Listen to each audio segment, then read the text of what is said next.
O Senhor esteja convosco. Ele está no meio de nós. Proclamação do Evangelho de Jesus Cristo, segundo Marcos. Glória a vós, Senhor. Naquele tempo, Jesus saiu da sinagoga e foi com Tiago e João para a casa de Simão e André. A sogra de Simão estava de cama com febre, e eles logo contaram a Jesus. Ele se aproximou, segurou sua mão e ajudou-a a levantar-se. Então a febre desapareceu e ela começou a servi-los. À tarde, depois do pôr do sol, levaram a Jesus todos doentes e os possuídos pelo demônio. A cidade inteira se reuniu em frente da casa. Jesus curou muitas pessoas de diversas doenças, expulsou muitos demônios e não deixava que os demônios falassem, pois sabiam quem ele era. De madrugada, quando ainda estava escuro, Jesus se levantou e foi rezar num lugar deserto. Simão e seus companheiros foram à procura de Jesus. Quando o encontraram, disseram: "Todos estão a te procurando." Jesus respondeu: "Vamos aos outros lugares, às aldeias da redondeza. Devo pregar também ali, pois foi para isso que eu vim." E andava por toda a Galileia, pregando em suas sinagogas, expulsando os demônios. Palavra da salvação. Glória a vós, Senhor. Que as palavras do Santo Evangelho perdoem os nossos pecados. Amém. Podemos sentar um instante. Estamos entrando no 5º domingo do tempo comum, né? Portanto, uma consideração inicial, termos entendimento maior sempre das coisas, né? Entender que o tempo litúrgico, cada tempo proporciona coisas novas, né? Um renovar, um repensar, para estarmos melhor, bem com Deus, sempre mais assim, com a comunidade. Tempo comum é um tempo forte, é um tempo de aprofundar.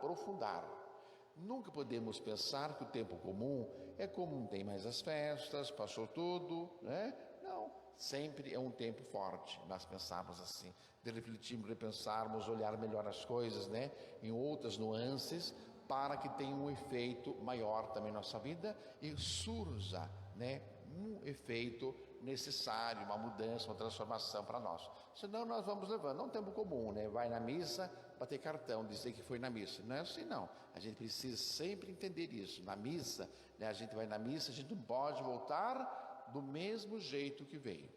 Veio na missa e volta do mesmo jeito, né? Sempre mais, né? Os santos sempre falam em nossa vida que a gente precisa, né, deixar sempre o amor de Deus em nossa vida, e nós temos um progresso, o progredir na fé. Você progrediu, você tornou-se melhor, entendeu-se melhor e sempre mais próximo do Senhor, sempre mais, porque o Senhor, Ele está no meio de nós e nós precisamos muito sempre estar com Ele também. Muito bem, hoje na primeira leitura do livro de Jó. Veja bem, Jó está dizendo que na terra, nesse mundo, a vida do homem sempre é uma luta. Dia e noite ele fala luta, é uma luta do homem, né? Acordamos, temos um dia, vamos para a batalha, né? Como os soldados de Cristo, vamos para a batalha, um dia novo, né? Prometeu um dia. Chegou a noite, acabou tudo os dias hoje, mas eu tenho uma noite, né? Eu tenho ainda antes de dormir. Sempre assim, tudo vai decorrendo e não precisamos pedir. A noite chega, o dia chega e assim vai indo, né? Vem o vento, vem a chuva, vem o sol, ninguém pede, precisa. Tudo vai transcorrendo como Deus quer. A vida do homem na terra sempre é uma luta, sempre. Seus dias não são como os dias de um mercenário, como o escravo suspira pela sombra, como o assalariado aguarda sua paga. Assim tive por ganho mês de decepção e couberam noites de sofrimento. Se me deito, penso, quando poderei levantar-me? e amanhecer espero novamente à tarde, e me encho de sofrimento até o anoitecer. Meus dias correm mais rápido que a lançadeira ontear, e se consomem sem esperança. Lembre-te de que minha vida é apenas um sopro, e meus olhos não voltarão a ver a felicidade. Um sopro. Então Jó está dizendo para a gente não ficar com essa tensão, essa preocupação. Nossa, tem um dia hoje, eu tenho isso a fazer, eu tenho que ir no médico, eu tenho que fazer esse negócio, eu tenho que dizer. Às vezes nós nos consumimos, preocupações, né? As fadigas do dia a dia. Sempre se lançar na confiança em Deus. Pede, por que você pede a Deus? Porque você confia, né? Você pede um favor a alguém porque você confia que a pessoa vai fazer para você, não é assim? Em Deus muito mais, porque eu sei que eu posso esperar totalmente. No outro eu espero com o pé para trás, não é assim? Sei não, viu? Pedi lá, vamos dizer que sim, não sei não. De Deus você tem a certeza, porque Deus faz o melhor para nós. Então Jó está dizendo para nós que muitas coisas na nossa vida é uma bobagem, né? Um sofrimento, um desgaste tão desnecessário, não precisa disso, né? O dia vai vir, a noite vai vir, e assim vai acontecendo. As coisas vão acontecendo. Nós precisamos muito ter uma vida, né? Evidentemente, sensata, pura, honesta, santa. Pronto. Suficiente. Tudo vem em nossa vida, porque Deus é simplesmente providente. Deus não é talvez sim, talvez Deus ajude, talvez, Deus é talvez. O seu vizinho, você mesmo, nós somos talvez a incógnita. Deus jamais é uma incógnita em nossa vida. Por que encher de sofrimento até anoitecer? Por que encher de sofrimento até anoitecer? Por que eu encho? Nossa, até a noite, tanta coisa a fazer, e às vezes não faz nada. Uma coisa muda tudo, e mais, né? Jó está dizendo que nós temos que viver bem o dia a dia. Vir bem, estar bem com o irmão, com a família, com a comunidade, no local de trabalho, onde quer que seja, porque a nossa vida é como um sopro. Posso não estar mais noite? Pode estar. Pode vir buscar minha vida, como pode buscar a sua. Um sopro. Então, por que ficar muitas vezes esse desgaste, sofrimento, nesse desgastando? Por quê? Lembra-te que a minha vida é apenas um sopro. Os meus olhos voltarão a ver um sopro, né? O sopro de Deus. Tira, como o soprão tira você. Vem buscar. Então é importante, então a leitura nos alerta para nós não vivermos, né, essa fadiga como mercenário, quer ganhar, quer fazer, quer isso e aquilo, né? E acaba fazendo, extrapolando, acaba fazendo coisas que jamais deveria fazer. Não apenas como cristão, como, né, um ser humano não deveria fazer isso. Ainda mais você como cristão, nós como cristão, não deveríamos. Às vezes perdemos a sensatez humana, né? Perdemos a vida de santidade, perdemos essa nobreza de viver santamente pelo Senhor e extrapolamos vivendo para o mundo, né? Acabamos cedendo ao mundo, às coisas, às facilidades, aos negócios do mundo, né? E com Deus não é assim. Então, essa retidão com Deus, perdemos muitas vezes a pureza. E tudo isso por nada, porque a nossa vida é como um sopro. Muito bem, a segunda leitura de São Paulo aos Coríntios, né, vai falar do Evangelho. Ai de mim se não pregar o Evangelho, né? Pregar o Evangelho para mim, não é para mim motivo de glória. É uma necessidade para mim, uma imposição. Ai de mim se não pregar o Evangelho. Se eu exercer a minha função de pregador, por iniciativa própria, eu terei meu direito a salário. Mas como a iniciativa não é minha, trata-se de um encargo que me foi confiado. Esse é de mim, de Paulo, né? De São Paulo. Esse é de mim para o padre, para você mãe, para você pai, para você... Todos nós temos que receber a palavra de Deus e sempre ser levar a palavra se transforma. E eu me transformo para transformar a vida do outro com o Evangelho. Se eu não sou transformado, como você vai falar de transformação, né? Nem você, né? Uma vida antiga, velha, né? Fedida, vazia, cheia de coisa antiga. Não, a vida nossa sempre renovada. Então, nós nunca podemos perder isso. E mais, pregar o Evangelho, muitos têm vergonha de falar de Jesus. Tem vergonha? Eu não vou falar de Jesus não, né? Quem tiver vergonha de mim, eu também te envergonharei, né? Falar de Jesus, às vezes, uma piada indecente, uma conversa infrutífera, passa para frente, não é assim? A gente recebe hoje muitas coisas, às vezes pouco se conversa, mas se recebe um monte de coisas, né, através do Facebook, através de Zap, de outras coisas que tem por aí, os meios, né? Que tem tantos meios por aí, né? Muito bem, minha gente. E passa para frente. O pregador, o evangelho, a palavra de Deus, você tem que filtrar. Isso é necessário, é sadio, é maravilhoso, é valente, bravo, manda para frente. Isso não. Então, o que se perde hoje, a gente percebe, discernimento. Eu falo isso porque a gente mesmo, o padre, recebe tanta bobagem, tanta coiseira recebe, sabe? Poucos dias me lembro, recebi, né, uma mensagem, olhando no icru, uma mensagem bonita. Assim, olhei assim, embaixo assim, Chico Xavier, né? Meu espírita, né? E eu não sou espírita, então eu não sou contra o espírita, mas eu não sou espírita, eu sou católico, então eu vou viver a minha doutrina católica, apostólica romana. Se eu fosse espírita, eu seria espírita, evidentemente, não é? Então, essa mistura de tudo é maravilhoso, que bonito, olha a palavra bonita, né? E a gente vê, um cristão católico mandou para o padre, né? Filtro, não tem o filtro. Achei bonito, tudo é importante, é assim mesmo. A gente tem que ver a vida, tem que gozar, tem que curtir a vida. Tem, ninguém disse o contrário. Mas de maneira sensata. Essa sensatez humana se perdeu. Então como invólucro se perdeu e tudo é maravilhoso, não tem discernimento. Pregar o evangelho é uma coisa séria, minha gente. É falar aquilo que o Espírito do Senhor nos coloca no nosso coração.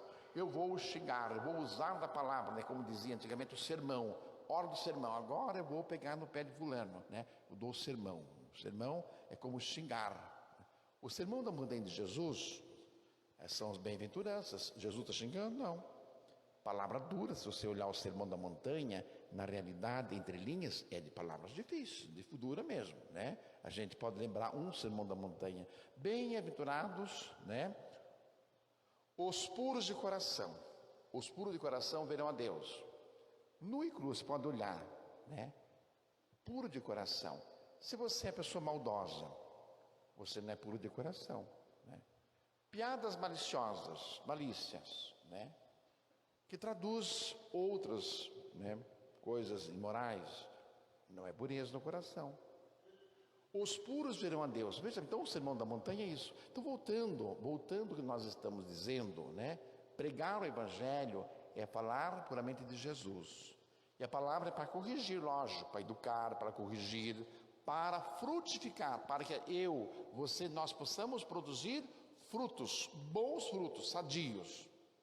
Não podre e apodrecer o outro, contaminar o outro, não é isso? É importante. Então, São Paulo está dizendo para mim, olha, para mim, pregar o evangelho, né, não é um motivo de orgulho, de glória, é um motivo de glória para mim, né? É de alegria, é aquilo que foi o Senhor me confiou. Se eu recebi, eu tenho que passar a transmitir aquilo que é bonito, que é bom, que merece, sabe? Pode ser palavra difícil, dura, que a palavra de Deus é assim mesmo, né? Que isso é para corrigir, né? Ela dá em nossa vida uma chamativa, uma chamada de atenção, porque a gente pensa, reflete e mude. E se mude também, né? Às vezes se mudar também no lugar, não está certo, né? Muito bem. Entrando no evangelho de hoje, o grande perigo, né? Eu estava meditando e a primeira ideia do evangelho, o evangelho conhecido, né, da cura de sogra de Pedro. Vamos fechar a Bíblia, pronto, não? Não é isso só, né? Ele é muito superficial se você dizer isso, pensar, repetir isso. E aí? O que diz para a sua vida, né? O atualizar a palavra de Deus. Ele não só fez isso, é claro, no evangelho, não que eu quero, ele não fez só isso. Jesus não curou, como os outros evangelistas colocam. São Marcos coloca sucinto, não tem muita explicação, ele muito sucinto ali, né, muito direto, São Marcos, só que ele falou mais. Ele quis dizer assim, Jesus, sim, amigo de Pedro, curou a sogra dele. Estava com febre de cama, né, um febril enorme. O que ele fez? Ele colocou a mão na sogra de Pedro, pegou, levantou ela, segurou em sua mão, ajudou a levantar-se, e então a febre desapareceu, e ela começou a servi-lo, uma cena, servi-lo, foi servir o Senhor, né? Ou fui curada, né? Graças a Deus, tá bom agora, né? Obrigado, Senhor. Não, ela foi servir o Senhor, continuou a sua... O que é servir? Missão. Ela continuou o seu ser missionária do Senhor. Ela foi fazer sua missão, como sogra, como mãe, foi fazer o seu trabalho. Acabou essa cena? Essa cena acabou, evidentemente. À tarde, depois do pôr do sol, levaram a Jesus todos doentes. Não parou por aqui. Sempre curando, sempre, esse encontro com o curador, sempre. Levou todos doentes e possuídos pelo demônio. Cidade inteira, está aqui, cidade inteira reuniu na frente da casa. Muita gente foi, porque Jesus tinha, né? Jesus tem essa fama, Ele está no meio de nós, Ele é o curador, nosso Salvador, Ele está. Então, muita gente procurava Jesus para curar de suas doenças e expulsar o mau espírito, naqueles que eram possuídos pelo demônio. Tinham gente de todo tipo, e não deixava os demônios falar assim. Jesus nem deixava o demônio falar, pois sabia quem ele era. Muito bem, minha gente. Importante, nesse meio do evangelho, dizer assim, Jesus então curou o sogra de Pedro, depois curou muitos outros doentes que levaram até Jesus, e expulsou o mau espírito, né? Expulsou. Para entender que Jesus, né, não apenas cura uma febre, né? Ele tem o domínio de todos nós, do céu e da terra, é o nosso Deus. Ele tem o poder, sim. Então, portanto, nós olharmos o Evangelho, né, como Jesus, o curador, e pronto, o que o Evangelho apresenta de hoje. Não só isso. Nós entendermos, muitas vezes, né, muitos, a gente ouve, até a pregação, a gente fala de cura, novena para curar isso, né? Salvação. Parece que não se preza a salvação. Não tem uma preocupação com a salvação. Ele não é apenas um curador. Jesus também é salvador. É para salvar, é para tirar do mau espírito, muitas vezes da malandragem, o espírito da desconfiança, da malandragem, né, dos vícios. São maus espíritos que tem por aí. Então, Jesus quer curar, né, libertar e salvar. Porque Ele é o nosso Salvador. Eu vim para que todos tenham vida, todos, vida e abundância. Isso é importante nós assegurarmos no Evangelho. Quando se lembrar do Evangelho da sogra de Pedro, da cura, o evangelista Marcos vai lembrar que Jesus não apenas curou a sogra de Pedro, mas também outros e tantos doentes Ele curou. Ontem, Jesus, hoje e sempre. A palavra de Deus, ontem, hoje e sempre. O Senhor Jesus, ontem, hoje e sempre.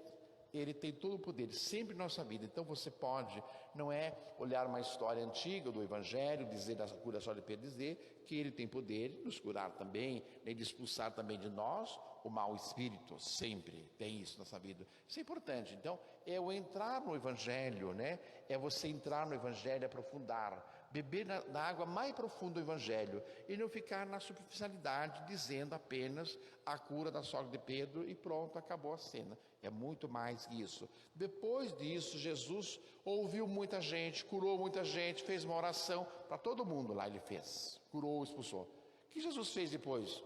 Foi dormir? Tomou lanche para descansar? Não. Ele foi fazer retiro. Jesus levantou e foi rezar num lugar deserto. Deserto, retiro. Separou, foi longe do povo, né? Intimidade com o Pai. A comunhão com Deus. O próprio Senhor, o Filho do Deus vivo, o Deus Filho, Deus Pai, o Deus Espírito Santo. Essa comunhão perfeita. Ele foi fazer o retiro. Jesus se levantou e foi rezar num lugar deserto. Simão e seus companheiros foram procurar Jesus. Quando encontraram Jesus, todos estão te procurando. Eles falaram: Jesus, Senhor, todos estão te procurando. Jesus respondeu: vamos a outros lugares, aldeias e redondezas. Percebe? Jesus não dá conversa, né? Não é um fofoqueiro, gosta de conversar. Por que está procurando eu? Não, né? Ele, veja bem, minha gente, não perde tempo. Às vezes nós perdemos muito tempo com conversa, com coisa. Foi direto, né? Vamos para outros lugares. Tanta gente precisando de cura, de oração, né? De libertação, de pensar, refletir sobre a sua salvação. Muitas vezes o temente, que não é temente a Deus, não está preocupado com salvação, né? Com o corpo, com o físico, com o prazer, com o mundo, com hoje, com o dia. Não olha para frente, não olha a sua salvação. Devo pregar também ali, pois foi para isso que eu vim, consciência de um missionário, né? Da sua missão, de Jesus, da missão dele, consciência, não é ficar nesse lugar, né? É ir, é o círculo, é a movimentação, é o estar. E andava por toda a Galileia, pregando em suas sinagogas e expulsando os demônios. Muito bem, possamos então pegar o Evangelho hoje, a palavra de Deus em nossa vida, tendo conhecimento que nós somos também pregadores do Evangelho, levar a palavra de Deus. Leve na sua família a palavra de Deus. Muitas vezes sua casa tão fadigado, preocupado com o trabalho, corre dia a dia, não curte os filhos, não curte a família, não curte o esposo ou a esposa, preocupado com a semana, preocupado com o mês que vem, preocupado. Tem gente que é assim, né? Está conversando com a gente, sabe, tal dia tem uma coisa para fazer assim, quer dizer, você não sabe nem do amanhã, né? Nem do hoje à noite. A vida da gente é como um sopro, não está mais aqui. Por que você fadiga? Por que às vezes não curte o outro, não ama o outro, não respeita o outro, não abraça o outro, né? Não conversa, não tem diálogo? Essa preocupação demasiadamente, você pode se programar, evidentemente. Se vai acontecer, só Deus sabe, né?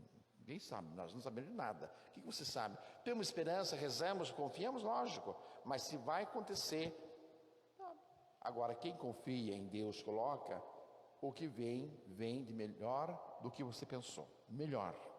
Que é Deus agindo. Melhor, nossa, eu pensava nisso. Deus é maravilhoso, claro. Deus é maravilhoso, é surpreendente. Muito mais do que você pensou, precisou. Deus é maravilhoso, né? Porque Deus vê tudo à sua frente, lá na frente, a sua vida. Você não vê nada. O que eu vejo? Não vejo nada, né? Meus projetos são tudo superficiais, não vê nada. Deus, profundamente, o olhar de Deus. Então, nós, com tudo isso, a minha fala para dizer que nós temos que confiar no Senhor, sempre no Senhor. Não é confiar mais em Deus. Deus me livre, guarda. Confiar mais em Deus, então eu sempre vou confiar em mim mesmo. Sempre mais no Senhor, sempre no Senhor. Na gente confiar desconfiando, porque a gente às vezes, cada decepção que a gente comete, Deus me livre, guarda, né? Deus me livre, coisa de demônio. Então a gente precisa muito confiar muito em Deus. Colocar nossa esperança, nossa confiança em Deus. A própria palavra nos dirige, nos coloca nisso. E nós, aquele que coloca a sua confiança, a sua esperança em Deus, com maravilha a sua vida. Que surpreendente, que coisa maravilhosa. Ela fica surpreendida. Porque Deus é maravilhoso, é surpreendido. Surpreende, gente. Deus é maravilhoso. Quando eu caminho, né, enfriado, né, com medo, né, não acontece nada. Né, as coisas é friada. Então, o que mostramos hoje, então, dentro do Evangelho, da Palavra de Deus, suscitar, deixar que o Senhor nos fortaleça, que Ele ilumine com o Teu Espírito, nos encoraje, que possamos buscar, viver o Seu nome, ser verdadeiros pregadores da Palavra, levar a Palavra na nossa casa, no nosso trabalho, onde quer que nós estejamos, e saber, por que tanta fadiga? Por que tanta preocupação? Lembre-se, saibamos que a nossa vida é como um sopro, como diz Jó. Louvado seja o nome de nosso Senhor Jesus Cristo. Para sempre seja louvado. Creio em Deus, Pai Todo-Poderoso.